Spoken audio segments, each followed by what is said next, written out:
So funny. So for a long time, my Steam account, my name was April, and I had a picture of a cute girl in my profile.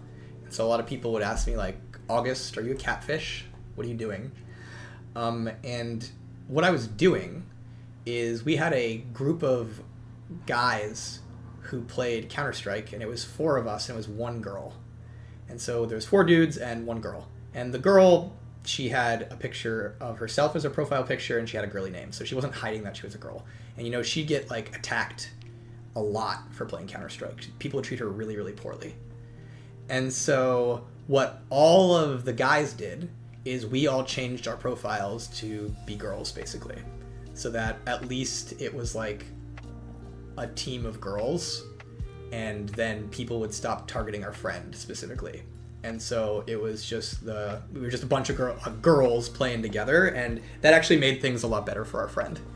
Funnily enough, once we started doing that, another thing angry gamers will do is they'll accuse girls of being guys. Funny because, you know, our team of 5 people, 4 of us were guys. But the funny thing is, once we all changed our profiles, the person who most frequently got accused of being a guy was the girl. And we'd all sit there laughing and be like, oh man, they don't know. They don't know.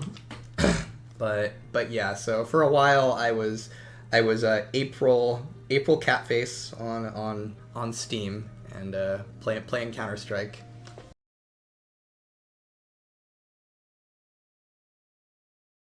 I want to speak to this person because I think it is actually like it's an educational thing. And so I'm going to use you, I'm sorry, Smelting Moons, as an example. I was banned because I AFK'd and asked my team to FF in a ranked game while being doxxed, and then the Rioter told me a new account and compared it to moving home. So I'm assuming this means you got perma-banned, and if you were being doxxed and mistreated in the game, I'm sorry, that really, really sucks. Not saying there's any excuse for that behavior. But if your account got perma-banned, it wasn't because you AFK'd one time.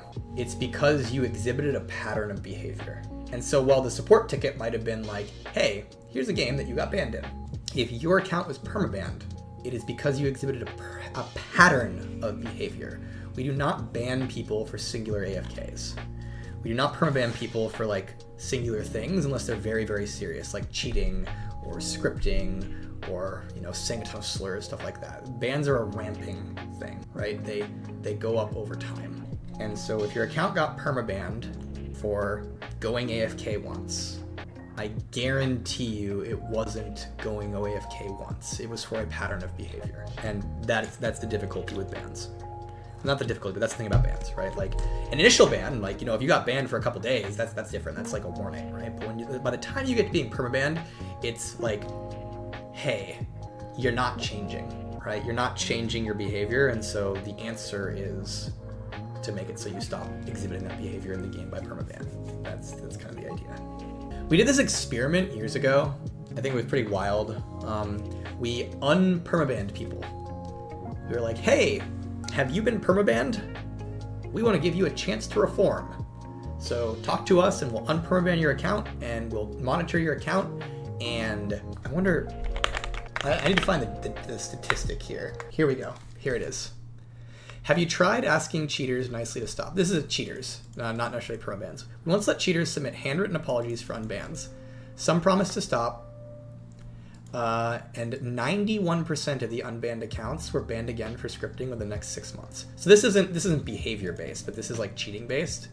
But we once like removed permabans for people who scripted, and they were like, hey, if you apologize and change your behavior, we won't ban you again. And 91% of the accounts were banned again. So it's an interesting like thought about when things get permabanned. It doesn't mean people can't change.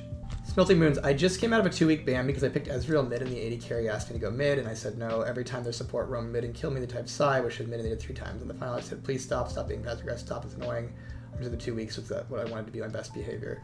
Smelting Moons, I gotta like, if you keep getting banned, because again, 2-week is also not the initial ban. You initially get like, you know, warnings or chat restrictions. Again, it's a pattern of behavior that persists over time. And you have to remember that the majority of people, I'll tell you right now, the majority of people, if they pick Ezreal mid, will not be banned for it. Like most players in League of Legends don't get banned. And so the difficulty is, I don't know the exact details of your account, but your account was exhibiting a pattern of behavior that was causing it to be repeatedly reported in games. People were communicating to Riot for whatever reason, hey, this person keeps hurting my games. And eventually the account was banned. And so something with your, like the way you were playing the game or the way you were acting was causing people to continuously report you over a period of time. And again, if people are like flaming you and treating you poorly, I think that really sucks. I agree. We got wear the cat ears, by the way. I think that really sucks. Like, it really, really, really sucks when, like, someone is being a jerk. And, you know, one of your instincts is, like, be a jerk back to them, right? And the hard part about that is there's also 8 other people in the game, right? And so your teammates are affected by that. Your opponent's particularly affected by that, right? And so, again, I don't know the pattern of behavior on your account. And if you were truly unjustly banned, I'm very sorry about that. But just kind of noting that when an account is perma-banned, it is very, very often because it is exhibiting over a long period of time patterns of behavior that are causing the game to be significantly more negative for everybody in it. So yeah, that's the difficulty there. Do you think people 100% deserve a ban and that bans have 100% accuracy? There are instances when someone may not deserve a ban but still get it regardless. I don't even believe the 2 wrongs make a right. I do not think bans are 100% accurate, but I think they're close to it. I think they're very highly accurate. And the reason for that is it is in the company's, game companies, I'm not just talking about Riot, companies' best interest to not create false positives. False positives in regards to bans are not good. And so companies do a lot to ensure that false positives happen as little as possible. And the problem with that, the reason that like can be end up bad is then we get the opposite, where people are like, Riot won't ban the INTERs.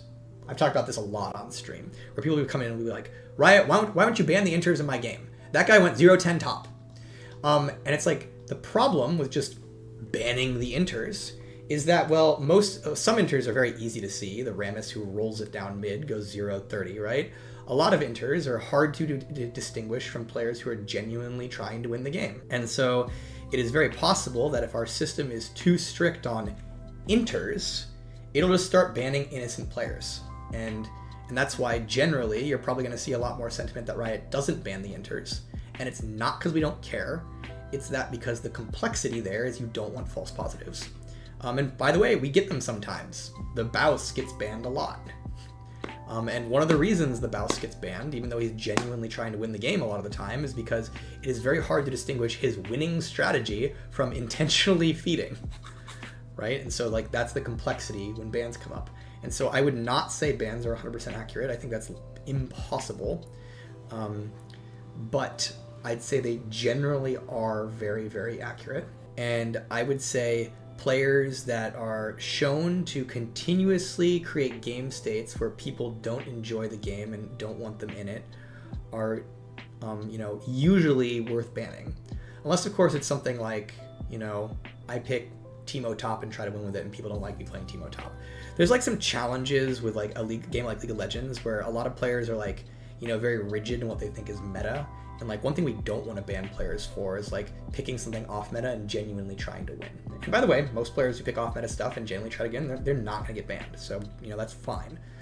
But that said, there are players who like, even if they don't intend to, consistently ruin games with their behavior, and like they probably should be banned even if it's not intentional. An easy example of this is someone who plays a game with a bad internet connection, right? If you play League of Legends with a bad internet connection, and let's say it says 20% of your games you just DC and, have to leave, that's not your fault. I totally understand that if you're playing with a bad internet connection, you have no ill will. It's not like you're trying to ruin games. But it is probably still important that we ban that player. Because whether or not they're intentionally ruin games, the end result is that they are ruining games. Right? Because they're playing with a bad internet connection and they're constantly disconnecting.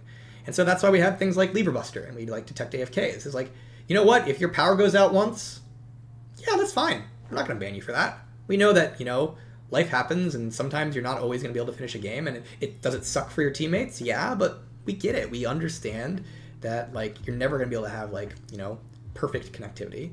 But there's a big difference between that and someone who, say, has a spotty internet connection but continues to play the game. And at some point, if that player is still constantly disconnecting and ruining games, we should ban them, even if it's like not malicious on their part. And so like that is the challenge there. Now, there are other challenges to this, and that is sometimes reports are not accurate. And this is another challenge when it comes to game moderation. So let's say, as an example, I'm going to use like a pretty mild example, but I'd encourage you to expand in your mind what this could mean when you take it for more places, okay?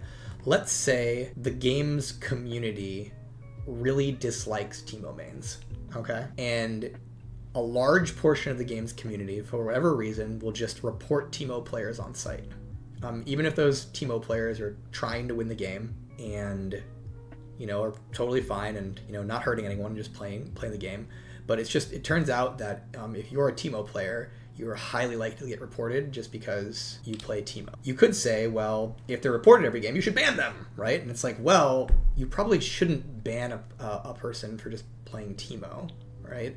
And so that's another complexity of the ban system, is game communities can get into dangerous spots where large section of the community are like basically trying to cheat the ban system versus players they personally don't like for whatever reason, and that can be like really bad because it's and that's another thing you have to think about when thinking about moderation systems, is to account for things like that. Like one of the things that I would see in Counter-Strike, I don't know if it's still the case in Counter-Strike, but it was when I played it with my female friends, is sometimes when a girl talked in game, they would be vote kicked just because they talked. I don't know if you can even vote kick anymore. Maybe you can. But like, you know, I would play with some of my friends who were girls, and when they would talk, they would be vote kicked because they were, specifically because they were a girl. They weren't playing bad, they weren't being jerks. It's just like the Counter-Strike community was like, I vote kick women, right? And so like clearly, and so this creates a moderation issue where you might say, hey, if a person is repeatedly vote kicked from games, they should be banned, because clearly if they're in games and being vote kicked, they should be banned. But what if community is vote kicking for very bad reasons, right? And that's really bad, and that's another complexity of moderation systems, is how do you make them account for things like the community just doing messed up stuff? That's just a whole nother thing you have to think about with moderation systems. Smelting Moons, I'm going to cap the conversation with this. I'm sorry that you lost your account. It sounds like that definitely sucks to lose your account. I think it's totally reasonable for the Riot to say like, hey, consider making a new one, because like they're not going to remove a permaban, right? Like a permaban is there for a reason. It's a very extreme punishment that we use in extreme cases, and it's meant to be that way. And so it's not a thing where we give players back permabanned accounts. So the only answer is to make a new one, which I know feels terrible, especially if you have so much on the account. And so I'm sorry you're feeling bad, and it sucks, but it's just a thing where if you get to the point of being permabanned, it is highly likely there was a pattern of behavior that got you there. And I know that doesn't feel great to hear. And people in chat, I would also just like, let's not be mean. Okay, let's chill out. Like, it's not cool to like flame and stuff, but just kind of noting that like generally when an account gets permabanned, there's a pattern that got it there, and that sucks.